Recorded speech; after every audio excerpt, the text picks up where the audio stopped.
118 members of the Emmanuel family journeyed to South Africa in 2006. We didn't know what to expect.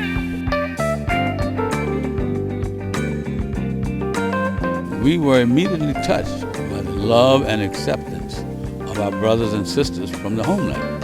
People have been so welcoming, I've almost been speechless, and in terms of how to react. I think I've been overwhelmed. It's kind of hard to put into words exactly how I feel. And I really did feel from the moment I first talked to my first South African that I was home, that I was being welcomed as a real sister. When they said, "Hello, sister," it was like talking to a member of my family.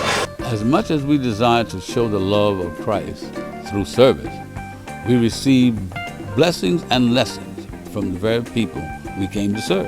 I was basically thinking that I had a lot to offer the people here in Africa.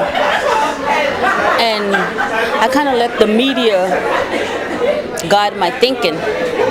And I was thinking that I was going to come and really meet with a lot of poverty and people who were just downtrodden. And once I came, I saw that it was actually totally different.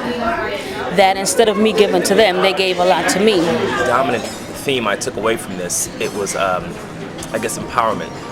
From visiting Robben Island to seeing some of the changes, however modest they may have been from apartheid, people were very, very politically conscious. And that's something that I don't think we have in the United States.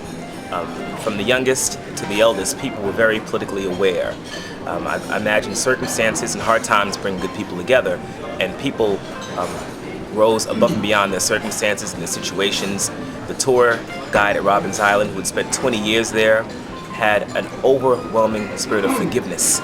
And you hear people talk the talk, but to come here you actually see people walk the walk, who have been able to forgive and go on, to look beyond their circumstances. And that's something that they've given me.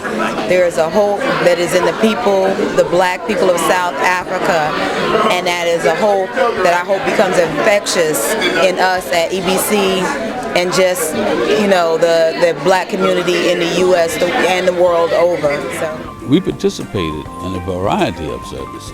And we went to the Walter Sisulu Detention Center, and these were just regular kids, and to hear their stories and to hear the lives that a lot of them have lived, and it sort of was similar to, kids like that in the States. I mean, they were just regular kids who had maybe made a mistake or, had some bad judgment calls. One of the reasons why I chose the HIV project was because of the HIV ministry at Emmanuel. I painted a young lady's house who's a 19-year-old woman who was left alone. Her mother died of AIDS a few months ago, and she was left to care for 3 of her siblings, and they were all girls. This house she lived in was just 2 rooms. 2 rooms. One bed, a bedroom, and a kitchen. And it was in need of such repair. I just wish that we only painted and made a large difference. And the look on her face when she saw these 2 women coming to her house with this paint and these rollers, and it was just, I'm tearing up now. The service project that I went on was with the little kids. It was called Feed My Lambs. It was a primary school. The kids were pre-K to 7th grade. It's a wonderful experience, and I think personally for me it was really just another realization that that's what I want to do, is that I want to work with kids, and it was just a wonderful environment to be in. The kids were so encouraging and welcoming, along with the teachers, and even with some of the language barriers that we experienced, we just had a wonderful experience in just people interacting with each other. My most fulfilling experience, I guess, so far on the trip was the visit to the high school, the service project that we did. The amount of warmth and love that the kids showed us when we got there was so overwhelming. And God showed up and showed out in a mighty way. Just the ability to know that God prevails over the entire human condition, and as long as we allow that to rule us, then we can deal with all of our human relationships. You can also see the power of progressive government, and this is history.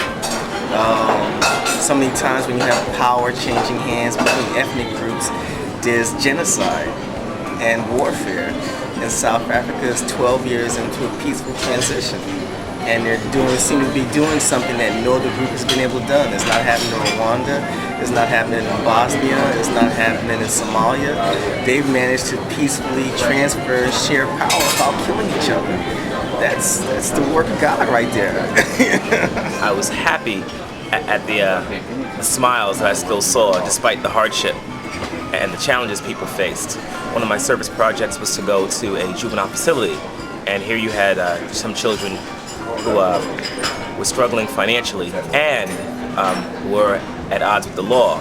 And despite all that, they still had a very vibrant spirit, and they still were able to dance, they still were able to smile. Many of us realize that this it couldn't be the last time we visited South Africa as missionaries. It just made me very determined that day that I wanted to be a part of helping to keep the promise of these children. So all in all, I'm ready for the trip again next year. And I wish I could stay forever. Little first graders, I love you. Wow, this is really a blessing to have the opportunity to be here, and I wish that everybody could have this opportunity. Like, if coming to Africa was free, I think that everybody should do it. But it's a worthwhile investment, even if you don't have the money to try to put the money aside or to try to find it to get here, because you'll walk away a changed person. For the Word of God says in Galatians chapter 6, let us not become weary in doing good, for at the proper time we will reap a harvest if we do not give up. Therefore, as we have the opportunity, let us do good for all people. It is with the spirit of commitment to serve in our hearts that we return to South Africa. And this time, all we really expect is for God to be the wonderful provider that only He can be.